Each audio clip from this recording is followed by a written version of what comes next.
अंत काल में एक बाप के सिवाय दूसरा कोई याद ना आए, उसके लिए इस दुनिया में किसी से भी दिल नहीं लगाने की, चीची शरीरों से प्यार नहीं करने की, कलयुग की बंधन तोड़ देने की, विशाल बुद्धि बन पवित्र रहकर निडर बनने की, पुण्य आत्मा बनने के लिए कोई भी पाप अब नहीं करने की, सच्ची कमाई सिखाने वाले सच्चे परमपिता परमात्मा की हम आत्माओं के लिए आज की मुरली से शिक्षाएं। परमात्म लगन ही हम आत्माओं को सशक्त बना सकती है। इसी लगन से हम सब विघ्नों की इस दुनिया में ईश्वरीय मत पर चलकर राइटियस पार्ट बचा सकते हैं। विघ्नों के प्रभाव से बिल्कुल मुक्त निर्विघ्न बन सकते हैं और सिर्फ खुद ही नहीं बल्कि विश्व को भी निर्विघ्न बना सकते हैं, बशर्ते परमात्म लगन की तपस्या में हम सब रहें। फिर कोई हमें हिला नहीं सकता है, प्रभावित कर नहीं सकता है, विचलित कर नहीं सकता है, डरा नहीं सकता है। सदा एक परमात्मा की लगन में रहना ही तो तपस्या है। ये तपस्या का बल ही अपने और विश्व को सदा के लिए निर्विघ्न बना सकता है। ये ताकत परमात्मा से मिलती है। व्यक्तियों द्वारा, प्रकृति द्वारा, ड्रामा द्वारा, माया द्वारा विघ्न आने हैं, क्योंकि टेढ़े बांके हिसाब किताब दे अभिमान में आकर हम सभी ने बना रखे हैं। सृष्टि के नियमों का उल्लंघन करके वायुमंडल को दूषित कर रखा है। जो दिया है वही वापस आता है, क्योंकि इसी विधि से हिसाब किताब चुकते होते हैं। ऐसे में जब हमें प्रभु जी से समझ मिलती है सारी, और वे हमें कहते हैं कि आप साक्षी होकर सब देखो, बिंदी लगाओ, शांत रहो, स्थिर रहो, कोई प्रश्न नहीं करो, कोई करेक्शन नहीं करो, किसी भी तरीके का कोटेशन नहीं सुनाओ, बल्कि परमात्म दुआओं से, परमात्म शक्तियों से, परमात्म समझ और शुभ भावना से परिवर्तन करो। विघ्न चाहे कितने भी बड़े क्यों नहीं हो, लेकिन हमें न रिएक्ट करना है, न रिजेक्ट करना है, न बातों को अंदर लेकर जाना है, न उसको रिफ्लेक्ट करना है। मीठे बाबा की याद में शांत स्थिर रहना है, निर्विघ्न रहना है। हमारा ऐसा निर्विघ्न रहना विघ्नों को सहज समाप्त कर देगा। समझ से हम जब विकराल परिस्थितियों में, विघ्नों में निर्विघ्न रहेंगे, तो जिन्हें समझ नहीं मिली है या जो ईश्वरीय पढ़ाई नहीं पढ़ते हैं, उन्हें भी अपनी निर्विघ्न अवस्था से निर्विघ्न बनाने की मदद कर सकेंगे। मीठे परमात्मा समझ देते हैं कि यही तो सेवा, सच्ची सेवा है, जो सभी आत्माओं को अनेक प्रकार के विघ्नों से मुक्त कर दे। इस विधि से सेवा करने वाले सेवाधारी बच्चे लगन की तपस्या के आधार से सत्य परमात्मा से जीवन मुक्ति का वरदान लेकर औरों को भी जीवन मुक्ति दिलाने के निमित्त बन जाते हैं। देते प्रभु ही हैं, लेकिन प्रभु की विधियों प्रमाण चलकर इंस्ट्रूमेंटल सोल बनकर काबिल बनेंगे, तपस्या करेंगे, तब मीठे परमात्मा हमें सेवाओं के लिए यूज़ करेंगे और औरों को प्राप्ति कराने के हम सब निमित्त बनेंगे। कलयुग में अनेकों से सुख, प्रेम, शक्ति, आनंद, समझ और शांति की प्राप्ति के चक्कर में अनेकों से आत्माएं, हम सभी आत्माएं स्नेह कर बैठते हैं, मेहनत करते रहते हैं, उम्मीदें करते रहते हैं, ये बदल जाए, वो बदल जाए। सब कुछ सहज करने वाले मीठे से परमात्मा हम आत्माओं को कहते हैं कि ये जो बिखरा हुआ स्नेह है, इसको समेट कर एक बाप से स्नेह रखो, एक से सर्व संबंधों का स्नेह रखो, तो किसी भी तरीके की मेहनत नहीं करनी पड़ेगी और सभी संबंधों में रूहानियत आ जाएगी। सब ठीक हो जाएंगे, सब प्रभु के बन जाएंगे। सर्व संबंध का रस एक मीठे परमात्मा से प्राप्त हो जाएगा। सत्य से परिचित कराने वाले सत्य परमपिता परमात्मा सृष्टि के सत्य की तस्वीर का सच बताते हैं। रावण का भभका झूठे सपने दिखाता है, जिसमें सब फंसे पड़े हैं और दलदल में धंसते जा रहे हैं। निराकार परमपिता परमात्मा इस दुखधाम के झूठे आकर्षण से बाहर निकाल रहे हैं। समझ दे रहे हैं कि जिस छीछी गंदी दुनिया से सभी को लगाव हो रखा है, उसे आग लगनी है, अर्थात दिखाई देने वाली देह, देह के संबंध, देह के वस्तु वैभव, हर तरह के विस्तार को, देह अभिमान को, अत्याचार को, विकार को, झूठे दिखावों को आग लगनी है, अर्थात इनकी समाप्ति होनी है। इसलिए हम अविनाशी खजानों को प्राप्त करने वाली अविनाशी आत्माओं को सत्य परमात्मा का फरमान है कि शरीर सहित जिसे भी हम सब मेरा मेरा कहते हैं वो वास्तव में मेरा है नहीं। हम परमधाम निवासी निराकार आत्माएं ये स्थूल दिखाई देने वाली चीज़ें सारी सृष्टि पर आकर लेते हैं और पुनर्जन्म में आते शरीर भी छूट जाते हैं, तो शरीर का विस्तार भी पीछे रह जाता है। सृष्टि रूपी ड्रामा कई बार आत्मा को पाठ पढ़ा चुका है। थोड़ी देर के लिए हम सब पढ़ते हैं, फिर पुनर्जन्म में आकर मेरे के जाल में फंस जाते हैं, क्योंकि फंसे हुओं के साथ में आकर मेरा कहना सीख जाते हैं। परंतु ये शमशानी वैराग अब नहीं चलेगा, क्योंकि सत्य परमात्मा हम आत्माओं को लेने आए हैं। वापस शांति धाम फिर सुख धाम में जाना है, सतुगुनी सत्युगी बनकर जाना है। इसलिए अब समझ से शरीर को भी तो शरीर के मेरे को भी भूलना है, दिल नहीं लगाना है, क्योंकि आत्मा को शरीर से अलग होकर फिर घर जाना है। सुख धाम में आने के लिए लायक बनना है। दुख धाम में दुख ही दुख है, लेकिन आत्मा को दुख धाम से लगाव इतना हो गया है कि छोड़ना नहीं चाहते। इसलिए मीठे परमात्मा को इस दुख धाम से नफरत दिलानी पड़ती है।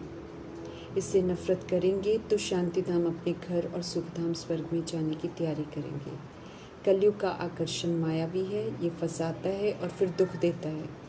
गंदी दुनिया में अब रहना नहीं है, आत्मा को शरीर से अलग होना है। आत्मा के बिना शरीर किसी काम का नहीं रहता है, इसलिए शरीर को नहीं देखना है। सावधान कर रहे हैं प्रभु कि किसी के नाम रूप तरफ हमारी बुद्धि न जाए। इसके आकर्षण से हमें परे रहना है।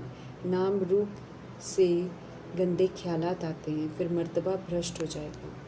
हम आत्माएं शिव बाबा के बच्चे हैं। हम आत्माएं ही शरीर द्वारा देखती सुनती कर्म करती हैं। अच्छे कर्म संगम युग में सीख कर 2500 वर्ष अच्छा पाठ बजाते हैं और फिर खुद से विस्मृत होकर खुद को देह समझकर गिरावट का पाठ भी बजाते हैं। निराकार परमात्मा हम आत्माओं से बात करते हैं। अपने को आत्मा निश्चय करना है हमें और फिर समझाना है कि सभी आत्माओं के पिता परमपिता परमात्मा इस समय आए हुए हैं। सभी को ले जाने के लिए दुख के बंधनों से छुड़ाकर सुख के संबंध में ले जाएंगे। समय है घर जाने की तैयारी करने का। बंधन सारे विकारों से बनाए हैं, इनसे दिल नहीं लगाकर पवित्र बनना है और छी ख्यालात बिल्कुल निकल जाए। दैहिक दृष्टि नहीं रखनी है। पवित्र बनने बिना हम पवित्र धाम घर जा नहीं सकते हैं और न पवित्र दुनिया स्वर्ग में आ सकते हैं। घर जाना भी ज़रूरी है। पवित्र नहीं बने, अपना सुधार नहीं किया तो फिर सज़ा भी बहुत खाएंगे। प्रभु जी स्पष्ट कर रहे हैं। सज़ा ड्रामा, प्रकृति, माया और यमदूत देते हैं, जो कि कड़ी सज़ाएं होती हैं और उस समय प्रभु मदद नहीं कर सकते हैं। मदद अभी कर रहे हैं, फिर तो पेपर होंगे जिसमें मदद नहीं मिलेगी। समझ देते हैं प्रभु कि इस समय सभी आत्माएं बिगड़ी हुई हैं, शरीर के साथ गंदे काम करती हैं, किसी से दिल नहीं लगानी है। देहधारियों के बारे सोचने का गंदा ख्याल छोड़ देना है। शरीरों को देखने की दिल नहीं होनी चाहिए। हम आत्माओं को शरीर से अलग होना है, इसलिए समझ से मीठे परमात्मा की याद में रहकर तैयार होना है। अपने को आत्मा समझना है।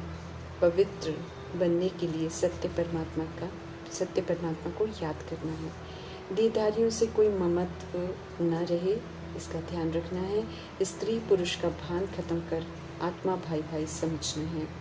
गंदे ख्याल नहीं रहने चाहिए। अभी ये दुनिया वैश्यालय है। समझ देते हैं कि विकारों के कारण ही हमने आदि मध्य अंत दुख पाया है। संगम युग में है, हम प्रभु जी के स्टीमर में बैठे हैं। इसमें रहते हुए गुजरते हुए श्रीमत पर चलना है। ईश्वरीय पढ़ाई धारण करनी है, क्वालिफाई करना है। याद में रहकर पिछले सारे पाप भस्म करने हैं। आगे के लिए फिर पावन हमको बनना है। पुरानी छिछी दुनिया नर्क है, वैश्यालय है, इससे वैराग चाहिए। इसमें रहना ही नहीं है। विष के लिए गंदे ख्यालात आना बहुत खराब है। मर्तबा इससे भ्रष्ट हो जाएगा।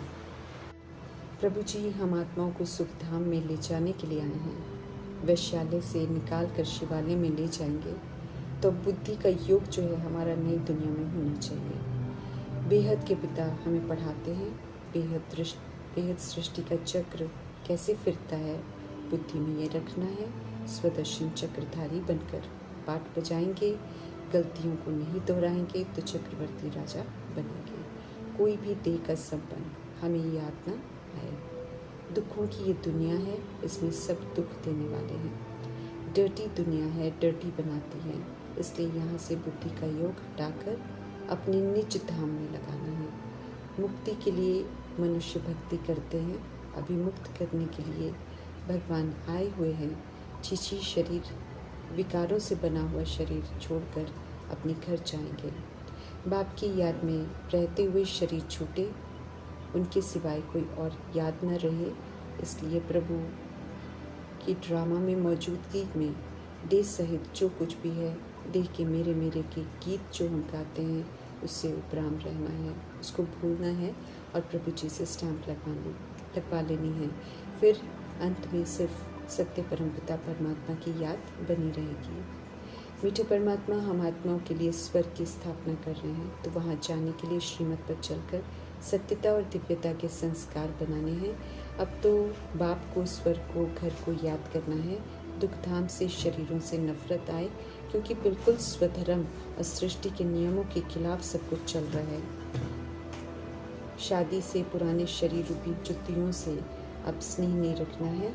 वैश्यालय है, सभी पतित हैं, रावण राज्य है, तो एक बाप के सिवाय किसी से दिल नहीं लगानी है। याद कर 63 जन्मों के पापों को काटना है, नहीं काटेंगे तो कड़ी सजाओं का सामना करना पड़ेगा।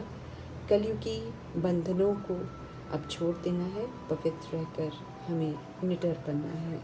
बेहद के परमपिता परमात्मा हम आत्माओं को मिले हैं तो उनके संग रहकर उनसे सुख धाम का वर्षा लेना है।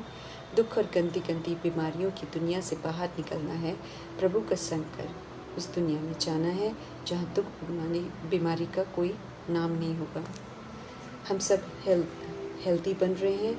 याद में रहकर, श्रीमत पर चलकर हमें हेल्दी वेल्दी हैप्पी का वर्षा प्राप्त करना है। साइलेंस का वरदान देने वाले शांति के सागर परमपिता परमात्मा को दिल से याद करना है। कोई पाप अब हमें नहीं करना है, झूठ नहीं बोलना है, पुण्य आत्मा बनना है। याद से ही हमारे पाप भस्म होंगे। इस उपाय के सिवाय और कोई विधि नहीं है। अगर इस विधि से नहीं किए तो फिर कड़ी सजाएं खानी पड़ेंगी, कोई सुनवाई नहीं होगी। याद कर अच्छी रीति पढ़ाई पढ़कर उड़ने को तैयार होना है। सूक्ष्म वतनवासी फरिश्ता बनना है। 63 जन्म सुखधाम को छोड़े हुए हो गया है। मीठे परमात्मा कहते हैं अब शांति धाम और सुख धाम चलो। सावधान कर रहे हैं कि समय बहुत कम है, जो नसीब में होगा वो मिलेगा, ऐसा हमें नहीं सोचना है, बल्कि श्रीमत पर चलकर अपना नसीब खुद बनाना है। 111 का राजाई घराने का वर्षा लेना है। पवित्र वंश औरों को भी मदद करनी है ताकि वो भी पवित्र बने। सभी को परमात्मा संदेश देना है कि बेहद के पिता को याद करो तो देवता बनेंगे। अपने ऊपर रहम करना है और ऊंचा मर्तबा लेना है। ऊंच मर्तबा नहीं लेंगे तो भी सज़ा खाएंगे। सच्ची कमाई करनी है, पुण्य आत्मा बनना है। रावण की मत पर चलते हैं तो फिर पाप आत्मा बनते हैं, गंदे बन जाते हैं। सुकर्म सिखाने वाले मीठे परमात्मा कहते हैं अब गंदे कर्म नहीं करो। पवित्रता के धर्म की स्थापना हो रही है। पवित्र रहकर पवित्रता का सहयोग देना है। किसी भी तरह की हमें गफलत नहीं करनी है। गंदे कर्म कर गंदा नहीं बनना है। गंदगी के पीछे राजाई नहीं गंवानी है। याद नहीं करेंगे तो पाप हमसे होते रहेंगे, पापों का बोझा चढ़ता जाएगा, जिसकी फिर बहुत सजाएं खानी पड़ेगी, बहुत रोना पड़ेगा। जार रोएंगे, खून के आंसू रोएंगे, पछताएंगे। 21 जन्मों की बादशाही लेने में फेल हो जाएंगे। जो ऐसे फेल हो जाते वो फिर बहुत रोएंगे। अब दुनियावी पियर घर और ससुर घर को याद नहीं करना है। सब विकारी हैं, सब अपने निज धाम को, अब हमें अपने निज धाम को और अपने नए घर को याद करना है। किसी को देखकर उस पर फिदा नहीं होना है। मायावी है इस समय सबके शरीर। समय है पवित्र देवता बनने का, समय है खुशबूदार फूल बनने का, विकार रूपी कांटों को, दे अभिमान के कांटों को यूज़ नहीं करने का, सत्यता और दिव्यता को यूज़ कर फूल बनने का। हमें किसी को भी दैहिक दृष्टि से नहीं देखना है, स्वधर्म के विपरीत व्यवहार नहीं करना है, किसी को दुख नहीं देना है। संगम युग में जब हम ऐसा बनेंगे तो सत्युग में जाने का पासपोर्ट प्राप्त करेंगे। सुखधाम में ले जाने वाले सुख के सागर परमपिता परमात्मा का धन्यवाद करते हुए ओम शांति।